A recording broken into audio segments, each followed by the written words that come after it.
Muy bien, buenos días. Reciban saludos de parte de mi familia, parte de la iglesia. Somos una iglesia que tiene 5 años apenas, al igual que ustedes. No, ustedes tienen más. De hecho, ha sido una bendición para nosotros. Y pues vamos a leer, por favor, si me acompañan, a Primera de Pedro, capítulo 1, versículo 13, por favor.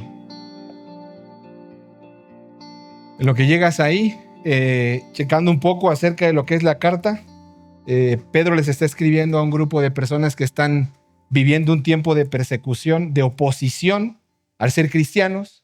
Esto Jesús lo había anticipado desde cuando él estuvo en su ministerio, diciendo que iban a venir tiempos en los que iban a haber oposición. Y Pedro escribe una carta a unas personas que están expatriados, o sea, fuera de su patria, que no están en su localidad. No sé si te ha tocado vivir en el extranjero, pero cuando vives en el extranjero, lo que más extrañas, curiosamente, es tu país. Tuve la oportunidad de vivir en Argentina 3 años. Aparte de todo lo bonito que tiene Argentina, es que la comida no se parece en nada a nosotros como mexicanos. Y era algo que yo extrañaba. La tortilla, el jamón con huevo, el frijol, o sea, cosas tan comunes para nosotros, pero que eran algo que se extrañaba.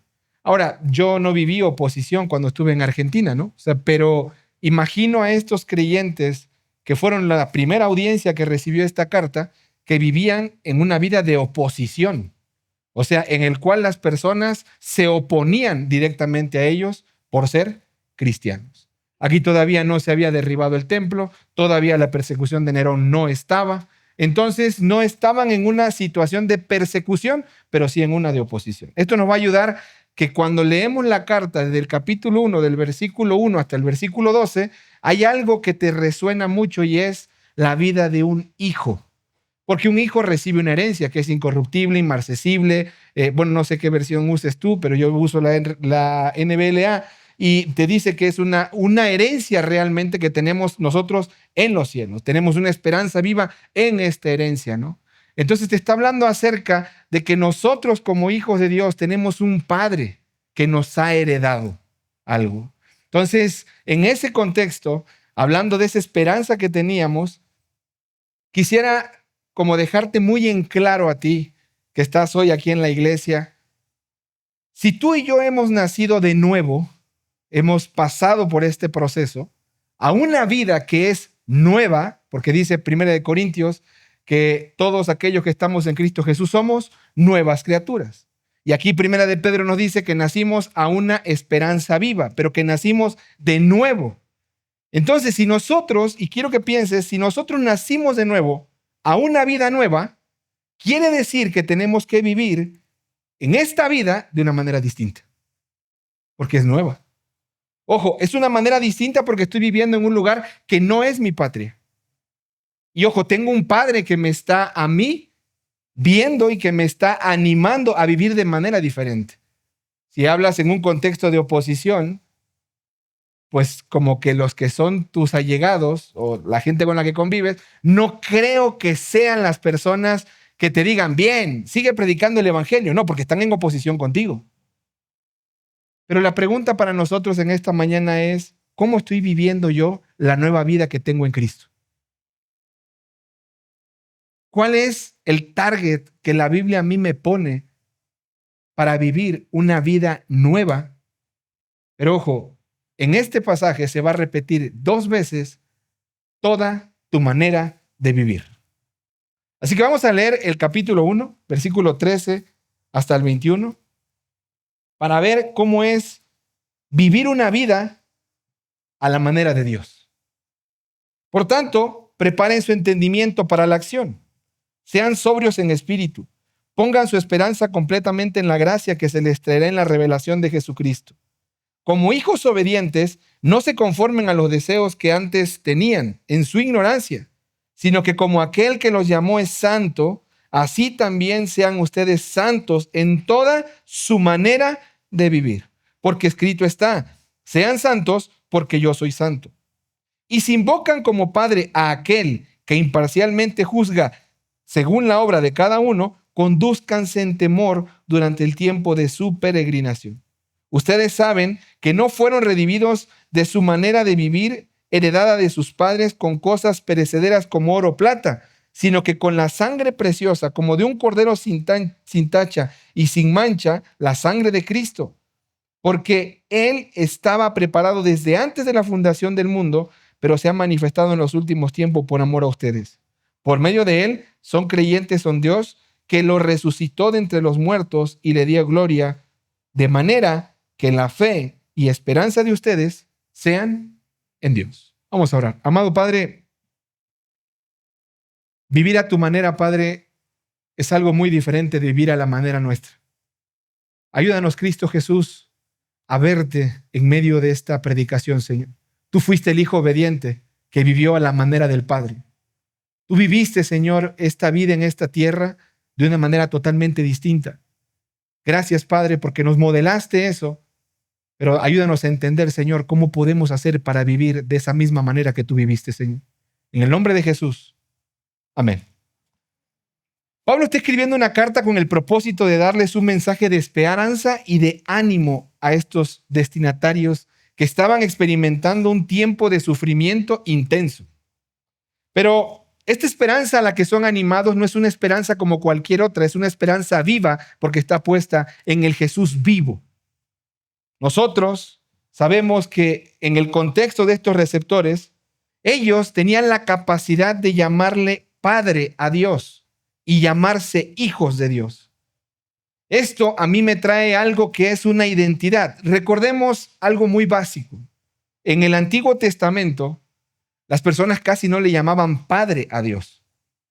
Es nosotros cuando empezamos a ver que los creyentes del primer siglo vivieron un cristianismo que sufre esta oposición, que ya lo había anticipado Jesús, y en medio de ese sufrimiento había algo primordial, la oración. ¿Se acuerdan ustedes cuando los discípulos le dicen al Señor, enséñanos a orar? ¿Cómo comienza la oración que Él les da? Desde ahí nosotros podemos ver cómo el modelo de vida y oración en medio de la oposición que ellos tenían era vital la oración que Jesús les había enseñado. Padre nuestro que estás en los cielos. Si nosotros recordamos el Antiguo Testamento, muy pocas veces invocó a Dios como Padre.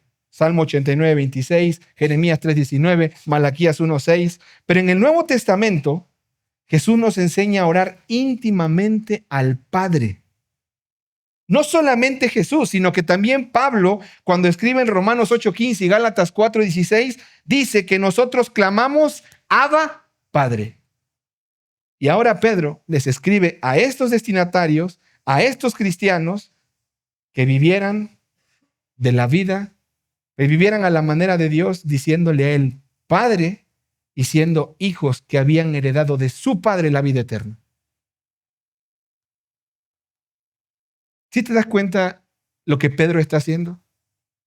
Pedro está estableciendo algo para partir en su carta, pero él está estableciendo, no se te olvide algo. Eres un hijo y tienes un padre. Esto me trae a mí el conocer cómo es el carácter de... Cuando ustedes ven a mi hijo, está casi en mi tamaño, y en sus genes, en su cara, se parece muchísimo a mí. Cuando ven a mi hija, se parece muchísimo a mí. Cuando ven cómo habla mi hija, se parece muchísimo a mí. Cuando ven cómo se comporta mi hijo, se parece muchísimo a mí. Cuando ven cómo mi hijo se enoja, se parece muchísimo a su mamá. Ojo, los hijos tenemos una identidad que heredamos de nuestros padres, porque vivimos con ellos día con día. Pedro está queriendo decir, hay un carácter de tu padre que está en el cielo que tú tienes que ver y vivir en tu vida. Hay 3 puntos aquí. Hay 3 evidencias del carácter de Dios. Si te diste cuenta en la lectura, podemos ver a un padre que es santo y está escrito, sed santos porque Él es santo. Tengo un padre que dice, si invocas por padre a aquel que es juez justo, cuidado con tu manera de vivir. Pero también dice, tengo un padre que planeó desde antes de la fundación del mundo mi redención. ¿Te das cuenta cómo aquí el carácter del Padre que sobresale es: amados hermanos que están en oposición, que están sufriendo en los 5 puntos de Galacia, el Ponto y de los demás que aparecen en el versículo 1, vean algo, son hijos de Dios. Y el carácter de su Padre es santo, es justo y es redentor. Por lo tanto, ustedes tienen que vivir a la manera de Dios, reflejando el carácter del Padre.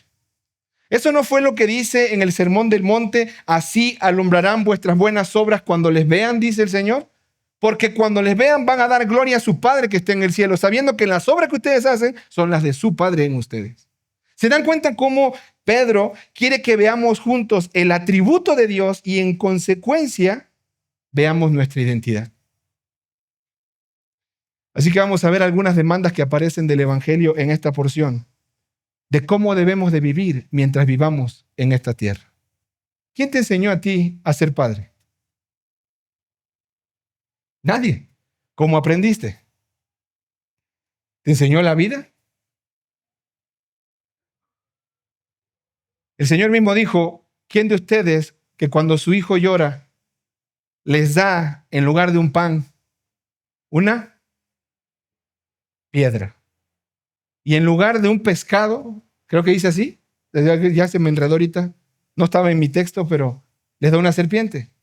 Si ustedes siendo padres malos dan cosas buenas, cuanto más nuestros padres que estén en el cielo nos dará cosas ¿qué? Mejores. ¿Quién te enseñó a ser padre? Ahora, si nadie te enseñó a ser padre, ¿quién te enseñó a ser hijo? Realmente el énfasis aquí está en cómo vivimos como hijos y si tenemos al Hijo perfecto de Dios que nos enseñó cómo vivir siendo un hijo. Pero vamos a ver las 3 demandas que aparecen. Versículo 13 al 16 está la primera demanda. Debido a que el Padre es santo, vivamos en santidad. Tú lee el versículo conmigo, por favor. Y si tienes la RB60, que es con la que yo estudié, dice: cíñanse los lomos de vuestro entendimiento. Wow, cuando yo leí eso no entendí nada. Pero cuando leo la NBLA dice: por tanto, preparen su entendimiento para la acción. O sea, en término chilango, ponte al tiro. O sea, ¿sí me explico? Prepara tu mente para la acción es, a ver, todo lo que conoces, todo lo que sabes, todo lo que ya te leí, del versículo 1 al versículo 12, todo lo que ya te escribí, dice Pedro, por tanto, por toda esa información, pon tu mente lista para accionar. O sea, debido a que, refiriéndose a que en el bloque pasado me habló de la esperanza viva, ahora me da algunas características relacionadas con la vida de identidad que tiene un hijo de Dios. Y Pedro, en primer lugar, les dice: mira, chécate cómo aparece en el versículo 13, sean sobrios ¿en qué? Ojo, sean sobrios en espíritu es, tengan un autocontrol, pero no te aparece espíritu con E mayúscula, te aparece espíritu con E minúscula, o sea, contrólate, es lo que está diciendo. Cuando dice aquí, sean sobrios, está despierto, está alerta. Hay algo opositor en cuanto a el que esté embriagado, ¿no? Tú vas a decir, pero ¿y cómo puedo estar embriagado en el espíritu? ¿Qué tanto al día ves Facebook, Twitter, Instagram? Bueno, ya no es Twitter, ahora es X. Y no sé cuántas aplicaciones más. Y estamos tan intoxicados que sabemos el último meme que está a la moda. Aquellas personas que no tienen redes sociales no están embriagados de esto. No estoy diciendo que las redes sociales sean malas, es un ejemplo para decir de qué estás embriagado. Y aquí la Biblia te dice, sé sobrio en tu espíritu. En esa parte inmaterial está alerta. Prepara tu mente para obedecer, prepara tu mente para accionar, pero está sobrio dentro de ti. Luego continúa el versículo y dice, pongan su esperanza completamente ¿en qué? En la gracia que se les traerá en la revelación de Jesucristo. Claro, si estás sufriendo oposición, si ya no estás viviendo en tu patria, si estás viviendo como un expatriado, ¿cómo vivían estas personas? Quiero que recuerdes lo que pasó en Hechos. Muchos de ellos vendían lo que tenían. Muchos de ellos empezaron a vivir en comunidad y de repente de un día a otro empezaron a ser perseguidos y ya no tenían un trabajo a dónde ir y se fueron a otro lugar a vivir y ahora había una oposición. ¿Eres cristiano? No te doy trabajo. Entonces les dice a ellos, pongan su esperanza en que en la gracia que vendrá. Ahorita puede haber un momento de sufrimiento, pero oye, sé sobrio en el espíritu. Acuérdate lo que se te escribió. Pon tu mente en lo que la escritura dice. Hay un contraste del versículo 12 al 13 porque en el versículo 12 aparecen personas que investigaron sobre la profecía de Jesús. Y dice, ellos tuvieron seriedad para estudiar eso. Y tú ya tienes la palabra revelada. Hablo a ti, Doxa. ¿Y de qué te estás embriagando en el espíritu? Si ellos indagaron, investigaron y vieron que era ese tiempo Cristo Jesús, nosotros, no sé si aquí, como en mi iglesia, el 60-70% de la iglesia no lee la Biblia. Hay creyentes que definitivamente la Biblia se llena de polvo y llega el domingo, la deja ahí y no la vuelve a abrir. Un hijo de Dios tiene este deber, tiene que ser santo, pero ¿cómo va a aprender a ser santo si no lee la palabra? Ojo, vamos al siguiente verso, 14, y quiero que veas algo que en lo personal, te digo, a mí me cuesta mucho decir sí soy, como el meme, ¿no? ¿Y cómo comienza el versículo? Como hijos obedientes. ¿Te das cuenta la identidad que tienes en Cristo? Delante del Padre. Como hijo obediente. Ojo, te dice que eres un hijo obediente para que pase algo. No se conformen a qué? A los deseos que antes tenían en su ignorancia. Es muy parecido a lo que Pedro les escribió cuando dice en Romanos 12:1, no se conformen a este siglo. Pero Pablo les agregó, sino transformaos, dice, en la renovación de su entendimiento. Y aquí Pedro nada más lo que le dice es, no se conformen a qué? A los deseos que antes tenían en su ignorancia. O sea, la palabra de Dios te está llamando que eres un hijo obediente, pero no te dice que seas un ignorante. Te dice que conoces las cosas en las cuales debes de vivir. Ojo, hay un instinto en nosotros que es divino, que nos dice, eso no lo tienes que hacer. ¿Y qué decidimos hacer? Ojo, aquí vemos nosotros un consejo, no te conformes a los deseos que antes tenías en tu ignorancia. Por lo tanto, si eres un hijo obediente a tu padre, lo vas a vivir. Porque no te vas a conformar a los deseos que antes tenías. A mí me sorprende, tengo muchos chavos en la iglesia, tenemos un grupo grande de chavos, y a mí me sorprende que los consejos que a veces los chavos nos piden, ¿saben cuál es? Oye, pastor, ¿y si será la voluntad de Dios que yo me case con esa morra? ¿Y por qué no? Pues lo único que le falta, me dicen todo lo bueno, ¿no? Pero lo único que le falta es que no es creyente. Ojo, antes yo te lo creo, eran los deseos que antes tenías y vivías en la ignorancia, como dice Efesios 2. Pero ahora la palabra te dice, no te conformes. Si eres un hijo obediente, tienes que vivir en santidad porque tu Padre es santo. Pero ojo, ve lo que dice. Versículo 14, más adelante, perdón, 15. Sino que así como aquel que los llamó es santo, así también sean ustedes ¿qué? Santos en toda su manera de vivir. ¿Se dan cuenta? Aquí ya no es solamente un consejo, aquí hay una exhortación. Sino como aquel que es santo, así también sean ustedes santos. Y si es una exhortación, por lo tanto, si eres un hijo obediente a tu padre, lo vas a cumplir. Él te lo está pidiendo. El pasaje viene de Levíticos, cuando los levitas tenían este asunto de le servían a un Dios santo y vivían esa santidad. Pero hoy nosotros, aquí donde estamos, nos está diciendo la palabra de Dios, eres un hijo obediente. Eres un hijo que no eres ignorante, pero aparte de todo, eres un hijo que eres santo. Porque si el que te llamó es santo, si el Padre que tú tienes es santo, tú tienes que ser santo ¿en qué? En toda tu manera de vivir. Porque escrito está, sean santos porque yo soy. ¿Sabes a qué me recuerda escrito está? ¿Cuántas veces Jesús dijo, escrito está, escrito está? Esto era una verdad. Aquí no solamente encuentro un consejo, una exhortación, sino que ahora encuentro una enseñanza. Esto es verdad. Él es santo, tú tienes que ser santo. Y sé que lo que te vas a tronar ahora van a ser los dedos, pero ¿cómo le hago para vivir siendo santo? ¿Sí o no que eso es lo que pasa por tu mente? Tu carne te empieza a mentir porque te dice, a ver, ¿quién vive en esa manera de santidad? Nadie. Dale rienda a tu pecado. No pasa nada. ¿Tú crees que el que está predicando es santo? Tú ni lo conoces. El cuate puede tener una doble vida y tú no sabes. No te preocupes. No hay ningún ser perfecto en esta tierra. John Wesley y Whitefield tenían una bronca en cuanto a esto, porque Wesley decía, somos santos ya perfectamente de que nacimos de nuevo. Pero Whitefield decía, no, somos santos, pero en posición, pero estamos en el proceso de ser santos. Y fue un debate en el año 1500, 1600. Yo no me voy a meter en debates. Yo te voy a decir lo que la Biblia dice. Sé santo porque tienes un Padre santo. Ahora, el Hijo de Dios, que es obediente, o sea, tú y yo, no estoy hablando de Jesús, vive luchando contra el pecado. De hecho, esa vida de lucha demuestra el significado de la palabra santo. Llamarle a una persona santo ya hoy no es muy común, a menos que te beatifiquen, ¿no? Te beatifiquen. Te pongan San Héctor, porque la gente creyó en ti, que tú hacías milagros, y entonces ahora te ponen el nombre de santo. No. Sabemos que el pecado ha destruido la perfección en nosotros y el ser humano nunca va a alcanzar esa perfección durante su vida en la tierra. Pero la Biblia nos llama santos.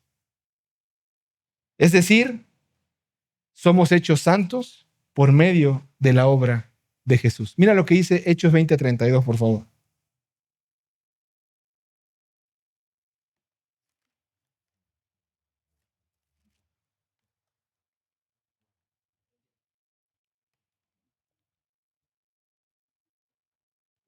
Ahora los encomiendo a Dios y a la palabra de su gracia, que es poderosa para edificarlos y darle la herencia entre todos los santificados. Por favor, ve conmigo al capítulo 26, versículo 18.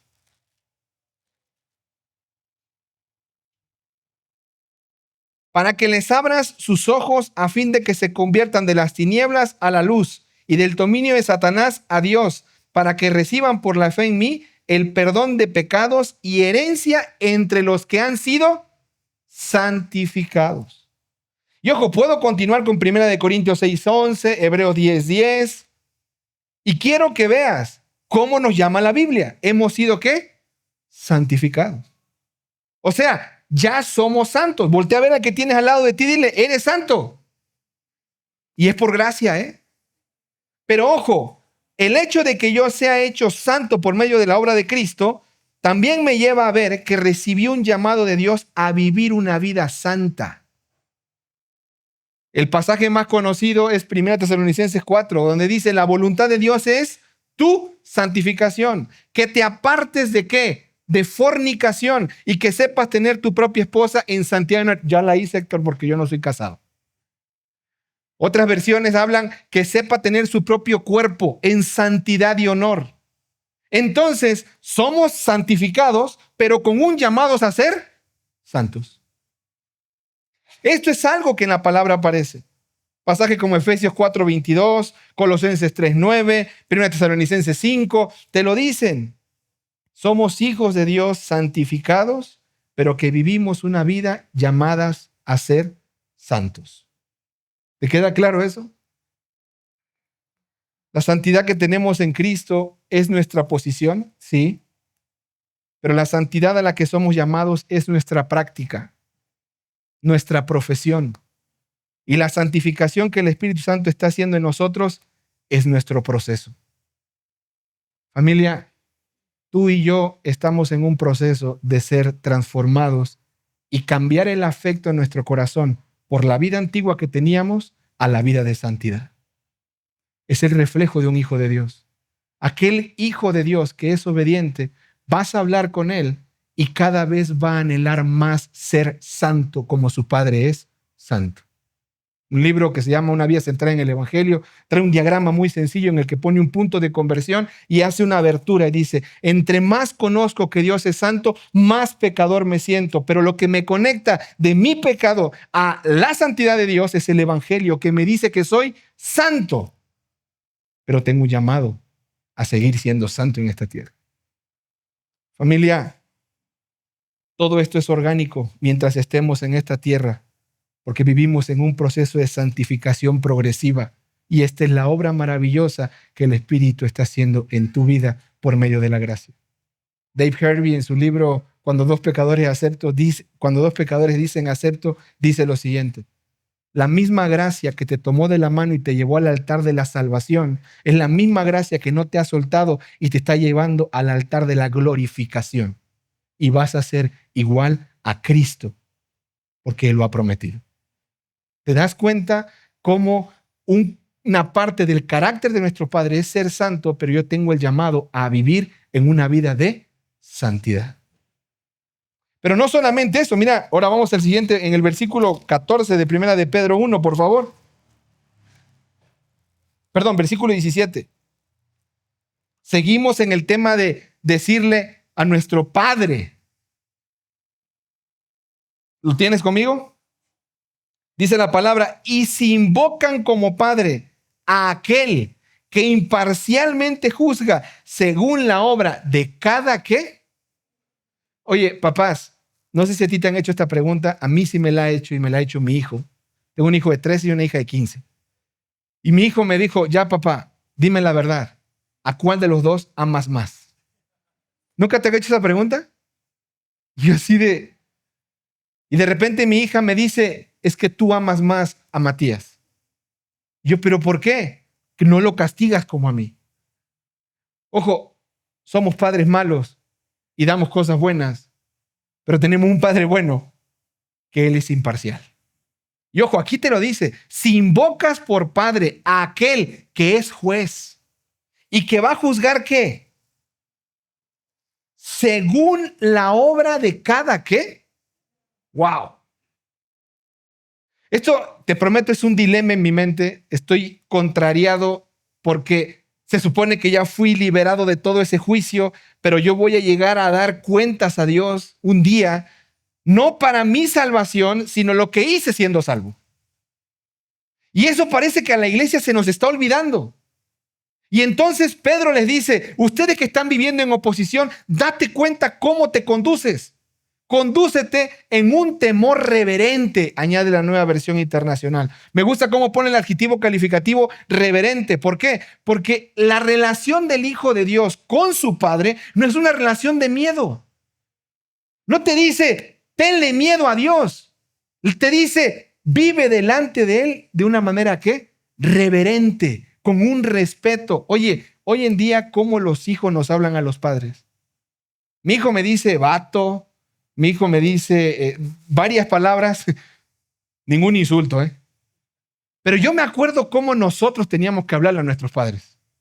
¿Te acuerdas? Tú tuviste esos papás que te decían: saluda, tenías que andar. Y ojo, cuidadito y se te ocurriera hacer. Yo tenía una abuela que te echaba un ojo así, bueno, tengo todavía.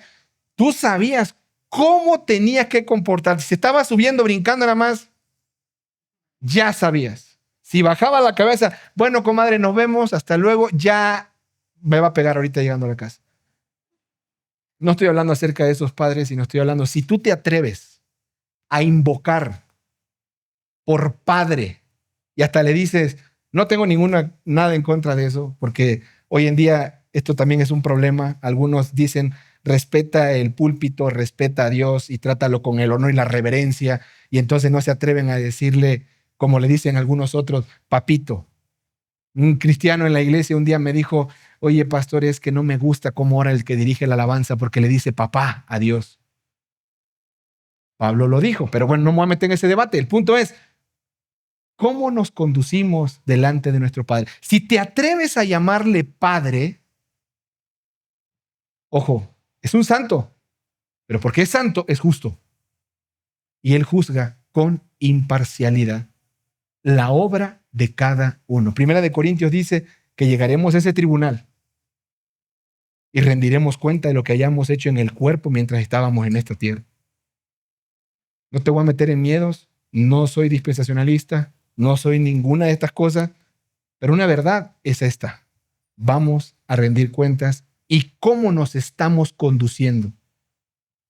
Y si debido a que el Padre es juez y es justo, vivamos en un temor reverente. ¿Tú temes de Dios?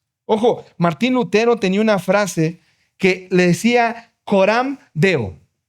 Y de ahí los puritanos la tomaron, que significa vivir delante de la presencia de Dios, bajo la autoridad de Dios, para la gloria de Dios. Y eso era lo que ellos lo tenían constantemente. Donde quiera que tú estés, tú eres hijo de Dios, no el domingo de 11 a 1. Tú eres hijo de Dios los 24 días de la semana, los 24 horas del día, los 7 días de la semana, los 365 días del año. ¿Tú eres qué? Hijo de Dios.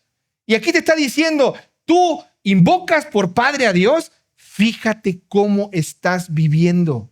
Vive con un temor reverente. Estás ante la presencia de Dios constantemente. Estás bajo su autoridad. El ojo de Dios no te deja de ver. Hablar de vivir así, dice al final del versículo, por favor léelo conmigo. Y si invocan como Padre a aquel que imparcialmente juzga según la obra de cada uno, condúzcase con temor durante el tiempo de ¿qué? Ojo, más adelante van a predicar de un texto en el que dice que somos extranjeros y peregrinos. Y este es un tema que ellos tenían bien entendido. ¿Soy un qué? Un extranjero. Hablar de vivir como un extranjero, como un peregrino, es hablar de una persona que vive en un lugar que no es su patria. Y por más que él esté viviendo como residente, no tiene los mismos derechos que un nacional, pero tampoco se adapta a vivir como uno de ellos. ¿Por qué tú quieres ser tratado con los valores del reino en un lugar que no es? Esta tierra no es el reino de Dios. ¿Por qué quieres que se haga una justicia en tu vida si tú lo estás viviendo aquí, en tu patria? Esto me lleva a ver lo que dijo Pablo. El Hijo de Dios tiene una ciudadanía y es la celestial, Filipenses 3:20. Pero también el Hijo de Dios, dice en 1 de Pedro 1, es un extranjero en el mundo.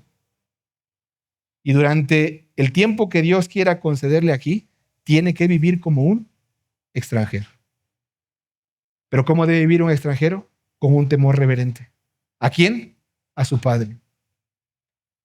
Familia, el Hijo de Dios es un extranjero que busca vivir para la gloria de Dios diariamente, que tiene profunda reverencia por Dios y por su palabra, porque sabe que es lo único que tiene de su patria aquí en la tierra.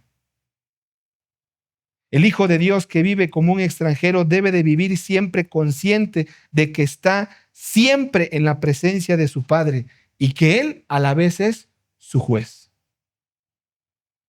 ¿Vives así? ¿Vives con ese temor reverente, recordando que tu relación con Dios no es de miedo, es de respeto, es de reverencia? Pero en último lugar, vamos al versículo 18.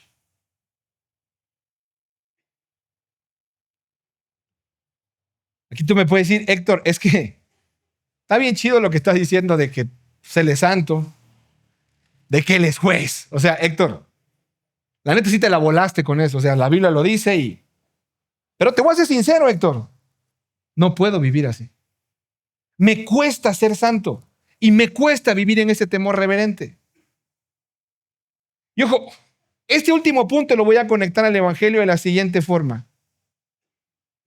Debido a que el Padre es redentor, tú y yo debemos de vivir con nuestra fe puesta en Él. ¿Por qué? Dios no te va a pedir que hagas algo si Él no te ha equipado para eso. ¿Por qué razón Cristo murió?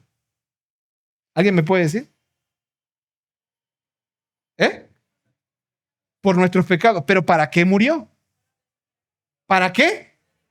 Para redimirnos. ¿Y qué cantamos en la primera canción? Él me redimió. ¿Qué es eso de me redimió? Pagó. Ok, vamos a ver un poquito acerca de eso.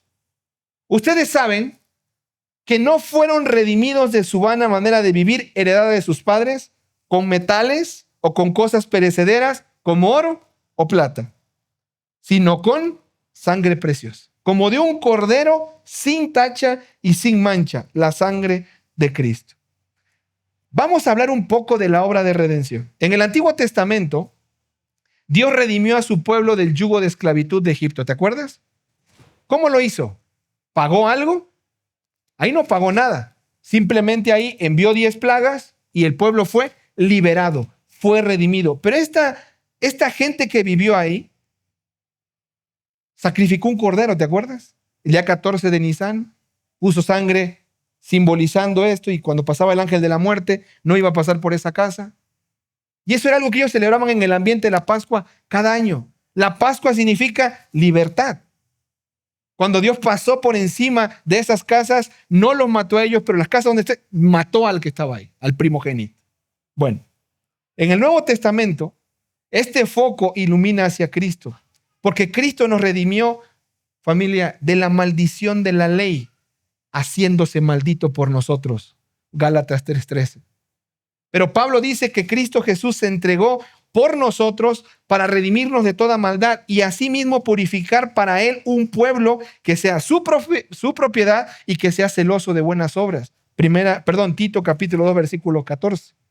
Pero Pedro también utiliza esta palabra para referirse a la muerte de Cristo cuando Él entró al rescate por nosotros del pecado. Nosotros éramos esclavos ¿de qué? Del pecado. Por eso dice, ¿saben ustedes que fueron redimidos de su vieja manera de vivir, heredada de sus padres? ¿De qué padres? Adán y Eva.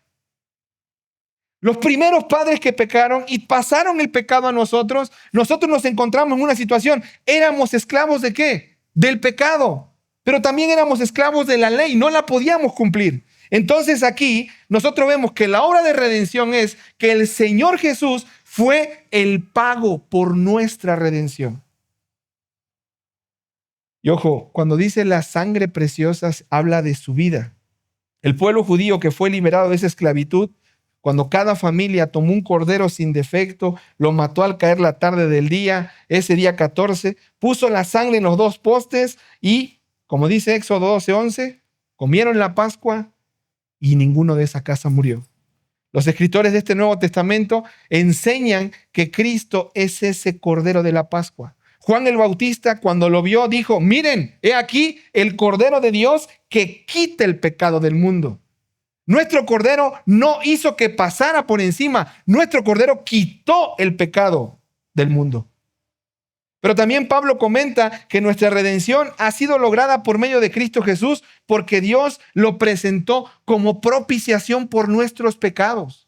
¿Te acuerdas cuando llega el publicano y llega el gentil y dice, el fariseo, y dice el fariseo, doy gracias a Dios porque yo no soy como este publicano? Y el publicano dice, sé propicio a mí pecador. O sea, acéptame a mí, veme a mí, pero no por mi obra, sino por tu gracia. Familia, nosotros tenemos, según el escritor de Hebreos, que declara que Cristo no entró en un lugar santísimo por medio de sangre de animales, sino que entró una vez y para siempre por medio de su propia sangre, habiendo obtenido para nosotros nuestra eterna redención. Hebreos 6:12. Y el día que lleguemos a la presencia del Señor, cuando estemos toda tribu, toda lengua, toda nación, y estemos cantando delante del Padre, se va a cantar un hermoso canto que va a decir, digno eres de tomar el libro y de abrir sus sellos, porque tú fuiste inmolado y con tu sangre nos has redimido para Dios de todo linaje, de toda lengua, de todo pueblo y de toda nación. Familia, ustedes saben que no fueron redimidos con plata y con oro. Ustedes saben que fueron redimidos con la sangre preciosa del Cordero. Y te lo voy a repetir. Tú fuiste liberado. Por lo tanto, puedes vivir en santidad. Tú fuiste liberado. Por lo tanto, puedes vivir con temor reverente. Sácate la mentira de que tú no puedes. Porque la Biblia está diciendo, en tu identidad, Él hizo la obra más grande. Te liberó del pecado. Ojo, Miguel Núñez dice, nosotros hemos sido liberados de la paga del pecado, es cierto, ya no tenemos ninguna condenación. Sabemos que somos libres de esa paga, Pero hoy en día estamos siendo liberados del poder del pecado en nuestra vida por la obra santificadora del Espíritu. Y tenemos la plena convicción que el día que muramos o estemos en la presencia del Señor, vamos a ser liberados completamente de la presencia del pecado en nosotros. Entonces, ¿para qué fuiste liberado? Para vivir en santidad. Para eso fuiste liberado. Para eso fuiste redimido. Y fuiste redimido con la sangre preciosa del Cordero. Este plan de redención está en Efesios 1. El Padre te escogió, el Hijo te redimió y el Espíritu vino, te selló y ejecutó toda esa obra en ti, en la que te purificó, en la que te santificó, en la que te perdonó, en la que te expió. ¿Te das cuenta cómo esta obra de redención es el plan de la Biblia desde que Adán y Eva pecaron? Pero hay una promesa en este plan de redención. Y mira por favor lo que dice en el versículo 20. Porque en él estaba preparado desde antes de la fundación del mundo, hablando de Cristo, pero se ha manifestado en estos últimos tiempos por amor a ustedes. Y dice el versículo 21, por medio de él son creyentes en Dios, que lo resucitó de entre los muertos y le dio gloria, de manera que la fe y la esperanza de ustedes sean ¿en quién? Esta es la doctrina cardinal del Nuevo Testamento, familia. Desde Hechos, pasando por Romanos, se habla de la resurrección de Cristo. Dios resucitó a Jesús de los muertos y lo glorificó. En otras palabras, Dios lo perfeccionó y lo exaltó y le dio un nombre que es sobre todo nombre. Pero Dios, que predestinó a Cristo desde la eternidad para ser nuestro Redentor, ¿qué hizo al tercer día? Lo resucitó. Familia, imagínate a los lectores de esta carta, que son creyentes en Dios, que están viviendo en oposición. Imagínate a estos creyentes que ahora tienen que poner su fe y su esperanza en Dios.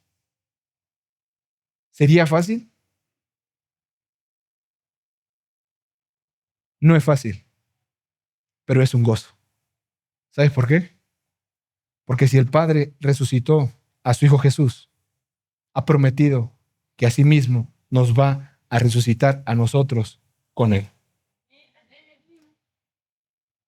Pablo lo dijo en Corintios, si no hay resurrección, en vano sería nuestra fe.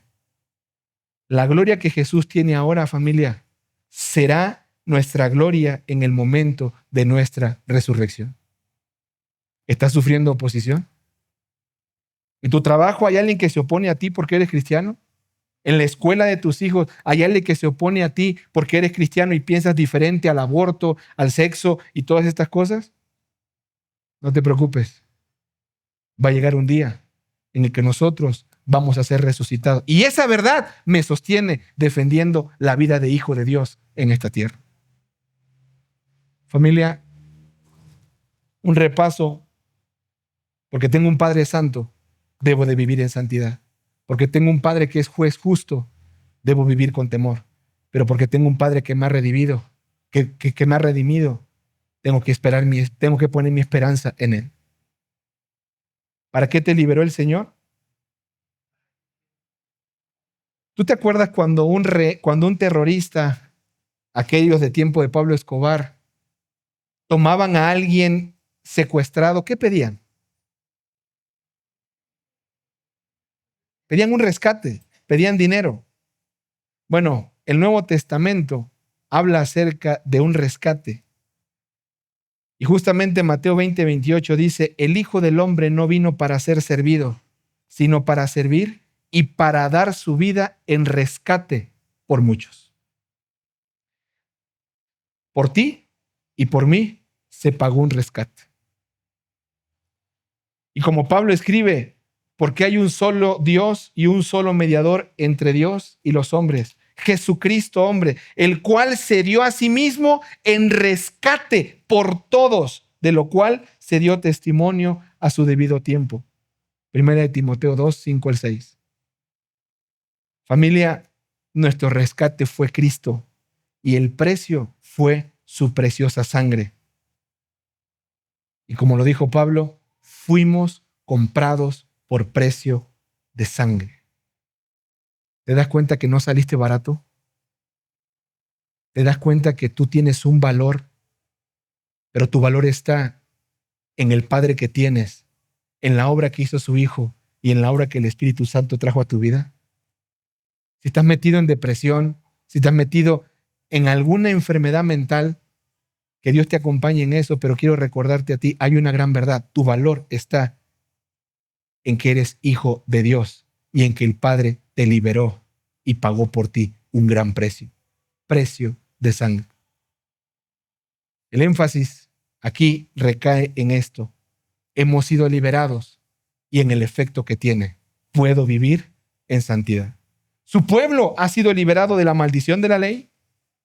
Ha sido liberado del pecado, según Efesios 1:7. Y hemos sido liberados de la muerte, según Romanos 8:2. Y como escribió David, aunque ande en valle de sombra de muerte, no temeré mal alguno, porque tú me haces vivir confiado. Tu vara y tu cayado me infunden aliento. Familia, ya vemos mucho que estamos como la canica, más cerca del hoyo que otra cosa. No tengas miedo. ¿Sabes algo? Dios no te va a dejar pasar por ese valle solo. Él ya te liberó de la muerte. Cristo Jesús satisfizo las demandas de la ley, quitó la maldición que pesaba sobre nosotros y mediante su muerte nos ha dado inocencia y justicia de nuestros pecados. Hemos sido redimidos por su preciosa sangre. ¿Podemos ser santos? Sí, sí podemos.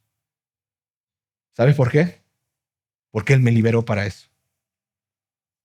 Si tú no eres creyente, quiero decirte algo. La Biblia enseña que Adán y Eva pecaron y que por ese pecado el mundo fue totalmente rechazado y reprobado. Estos eventos parecen como que nos traen un razonamiento, la causa y el efecto. Normalmente, si hay una causa, hay un efecto. Vas con el doctor, ¿cuál es la causa? Gripe, tal cosa. El efecto, perdón, ¿cuál es la causa? Se expuso ante la lluvia, lo que sea, y entonces hubo un efecto. ¿Qué? Gripe. ¿Qué damos? Medicamento para tratar eso. Lo normal es que el remedio sea dado después de que la enfermedad ha sido diagnosticada. O sea, que primeramente Adán y Eva tuvieron que haber pecado y luego Dios tuvo que haber dado a Cristo para redimirlos. Y fue todo lo contrario. Este cordero estaba preparado desde antes de la fundación del mundo. Eso quiere decir que Dios ya sabía que íbamos a pecar y Dios ya tenía un plan. Juan Calvino dice algo, porque en ello resplandece más plenamente la inexpresable bondad de Dios, en que el anticipo de nuestra enfermedad por el remedio de su gracia y proporcionó una restauración a la vida antes de que el hombre cayese en la muerte. ¿Te das cuenta cómo es sabio Dios? Él pagó el precio desde antes de que nosotros pecáramos. Si tú no eres creyente, te quiero decir algo. Él sabe tu pecado. Él sabía lo que ibas a cometer. Pero Él ya pagó por ti el precio en la vida de su Hijo. ¿Qué esperas para venir a Él y poner tu fe y tu esperanza en Él? Ven y conviértete en un creyente de Dios y disfruta el ser hijo de un Padre que ha pagado por ti.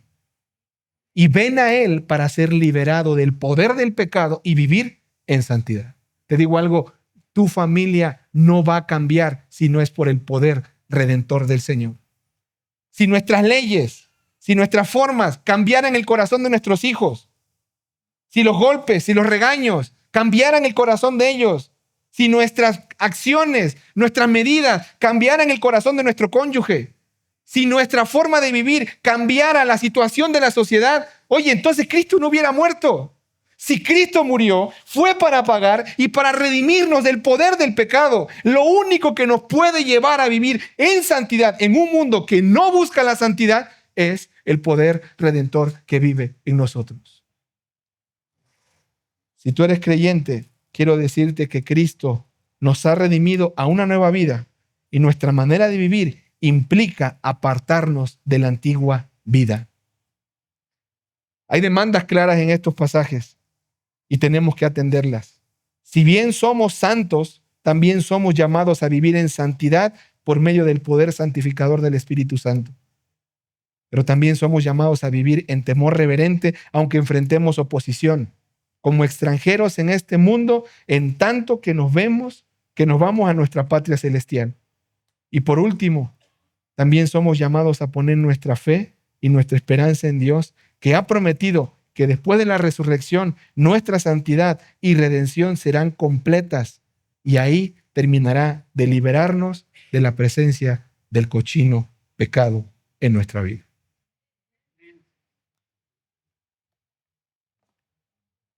En el COVID teníamos una frase en la iglesia. Todos aquí saben que si se mueren, se van al cielo. ¿Sí o no? Pero ninguno se quiere morir. Te lo digo así. La muerte es lo mejor que nos puede pasar. ¿Sabes por qué? Porque termina la obra de redención en nuestra vida y entramos a un estado eterno sin pecado. Así que si estás luchando con el pecado hoy, no te desanimes porque mañana va a salir otro.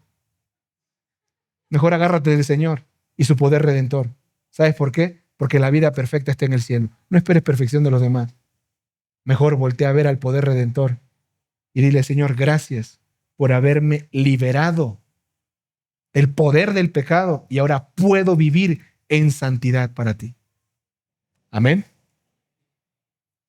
Con ese espíritu podemos, creo, celebrar la cena sabiendo que si Él murió y Él pagó con su preciosa sangre, hoy nosotros tenemos libertad de ese poder del pecado y de cualquier cosa que el pecado pueda provocar en nosotros. Amado Señor, gracias por ser Padre y gracias por como hijos llamarnos a vivir en santidad, llamarnos a vivir en temor reverente, pero llamarnos a vivir como hijos redimidos en esta tierra. Padre, gracias porque podemos vivir ahora gracias al poder redentor que vive en nosotros, el poder del Espíritu Santo. Gracias, Señor. Te amamos y te agradecemos. Y si alguna persona aquí está pasando de muerte a vida, como dice tu palabra, hay gozo en el cielo, porque ha descubierto que ha sido liberado de la condenación del pecado y que hay el poder suficiente para ser liberado del poder del pecado. Gracias, Señor. Y te damos la gloria y el honor, pero también te pedimos tu asistencia, Señor, para vivir en este mundo santos, representándote a ti como nuestro Padre que es santo. Te damos la gloria, la honra y el honor. En el nombre de Jesús, tu Hijo amado, por quien nos redimiste. Amén.